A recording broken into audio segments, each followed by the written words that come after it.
Well, welcome everyone. Welcome to Office Hours with Michael Kitces.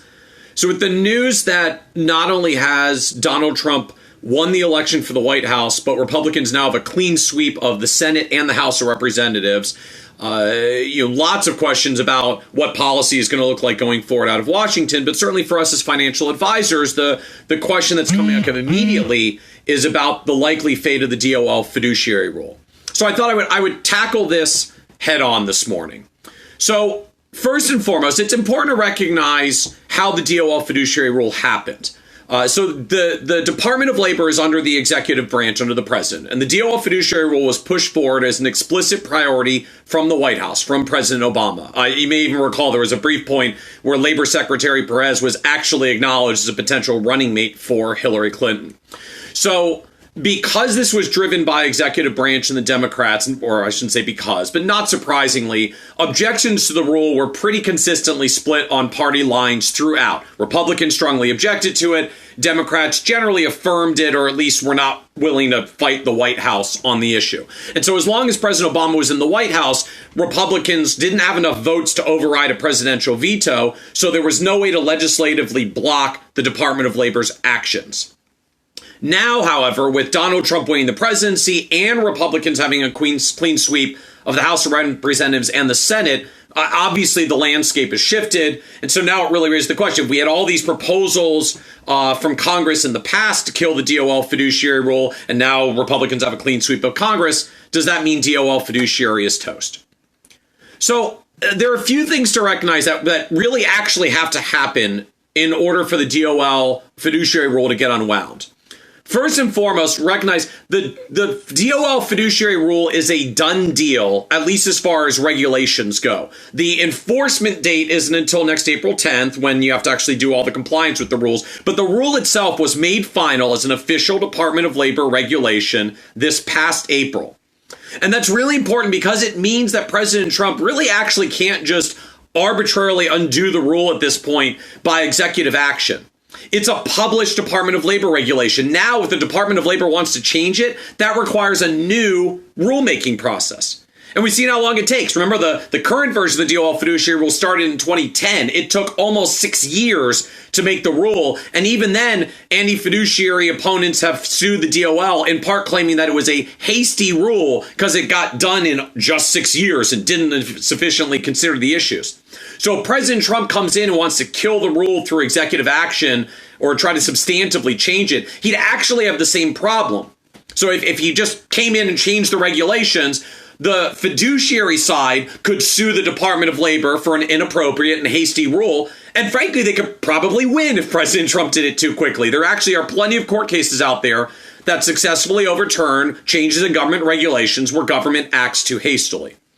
Now, it's worth noting that President Trump certainly could push the DoL to be lax on enforcement of the rule, right? This is a popular strategy, frankly, both sides of the political aisle have used over the years to kind of defang rules and regulations that they don't like. I mean, in point of fact, technically, there's already a rule on the books that says any broker who gives investment advice beyond just being solely incidental to the sale of brokerage products has to register as an investment advisor and be a fiduciary. That rule already exists that says you have to be a fiduciary when you give investment advice. It was part of the Investment Advisors Act of 1940, but the SEC hasn't enforced it for decades now. And President Trump effectively could direct the DoL in a similar manner, not repeal the rule, not eliminate the rule, just direct them not to enforce it. Tell them, okay, there's 300,000 financial advisors. We'll have one regulator whose job it is to enforce it. Good luck with that. So we could substantively defang the rule, even if we don't eliminate it entirely. But that's different because the rule's not gone. It just might not be enforced for a while. Now, the further irony here is that because the DoL fiduciary rule has that requirement that consumers have to have the right to a class action lawsuit, the truth is, even if President Trump were to defang the DoL fiduciary rule by stripping back enforcement, consumers en masse can still sue financial institutions for fiduciary breaches from what the rule put forth. So even the DoL not enforcing the rule actually doesn't fully kill it. But the key point on this is just to recognize that part of the checks and balances of our government system is that you can't just do broad sweeping regulatory change without going through a process. We went through a process to get here for the rule. It is a published rule. It is a final rule. It's not still in limbo because it hasn't taken effect next April. It was a final rule last April. So the president can't just directly order the new labor secretary to just kill it the first day that he shows up in office. Now, that being said, there's a second option about how DoL Fiduciary can get overturned. Congress. So Congress can override DoL regulations by passing a new law. That's, again, part of our checks and balances system of government. Congress can pass laws to override the executive branch. And frankly, that was what a lot of the anti-fiduciary opponents tried all along. They wanted Congress to block the rule by passing a law, but they couldn't get it done because even if the law passed, everybody knew that President Obama was going to veto it. Now with a clean sweep of Republicans, a law change, a legislative change to kill DoL Fiduciary is certainly much more feasible. They could pass legislation that really would kill the rule because Congress does have the power to override. Now, the caveat to that is it's not entirely clear how much of a priority that really is going to be for President Trump and the Republican legislature. The reality is President Trump didn't actually take a strong position on the issue either way over the past 6 months since the rule took effect. He's been very vocal about prioritizing other rule changes, rolling back parts of Dodd-Frank, repealing Affordable Care Act, corporate tax reform, individual tax reform. So it's not really clear where DoL Fiduciary is on the radar screen or even what the president's position is, because frankly, President Trump has had a number of positions that were not entirely in line with the Republican establishment. So no one actually knows where he stands on the issue. So given Republican opposition historically and Republicans now controlling Washington, it's certainly a possibility.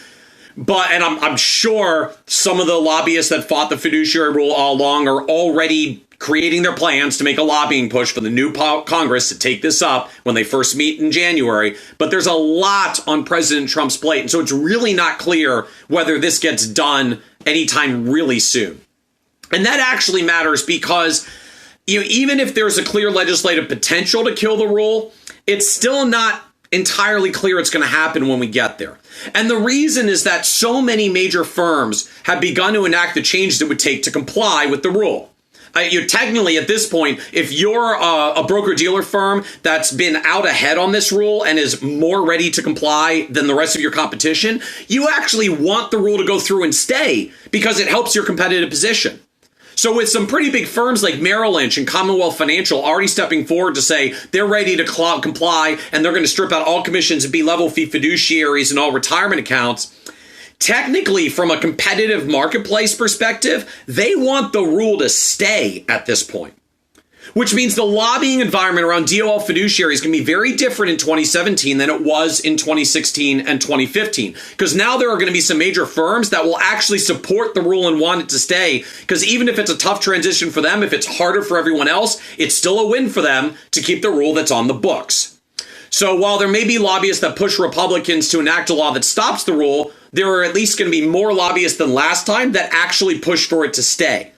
And conflicted lobbying and ambiguity about what President Trump's position is and where it is on the priority list means the change could take a while. And the longer it takes for change to happen, the more firms put their systems in place to comply, the more the rule actually gets done and in place, and the harder it is to walk it back. Because firms can't realistically wait until February and see if Congress does a quick rule. Because if Congress doesn't act, they've got less than 2 months to comply with the rule, and that's a serious problem.